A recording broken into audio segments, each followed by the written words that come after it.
এই যে আমরা কোরআনুল কারীম দেখছি, এই কোরআনুল কারীম কি একদিনে নাযিল হয়েছে? একদিনে নাযিল হয় নাই। রাসূল সাল্লাল্লাহু আলাইহি ওয়াসাল্লাম নবুয়ত লাভ করেছেন 610 সালে। কত সালে? 610 সালে। এবং ইন্তেকাল করেছিলেন 632 সালে। তাহলে 610 থেকে 632 পর্যন্ত দীর্ঘ 23টা বছর, এই 23 বছরে কোরআনুল কারীম নাযিল হয়েছে। কয় বছরে? এবং এই 23 বছরটাকে আবার দুভাগে ভাগ করা হয়েছে। কয় ভাগে? একটি হচ্ছে মক্কি যুগ, 610 থেকে 622 সাল পর্যন্ত। 610 থেকে 622 সাল পর্যন্ত দীর্ঘ 13 বছরকে মক্কি যুগ বলা হয়।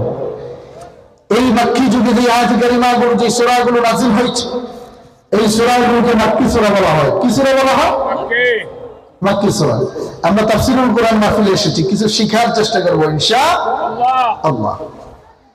এবং রাসূল সাল্লাল্লাহু আলাইহি ওয়াসাল্লাম 622 থেকে 632 সাল পর্যন্ত মদিনায় অবস্থান করেছিলেন, হিজরত করেছিলেন। এই যে সময়টা দীর্ঘ 10 বছর, এই 10 বছরে যে আয়াত কারিমাগুলো, যেই সূরাগুলো নাযিল হয়েছে, এই সূরাগুলোকে বলা হয় মাদানী সূরা। কি সূরা?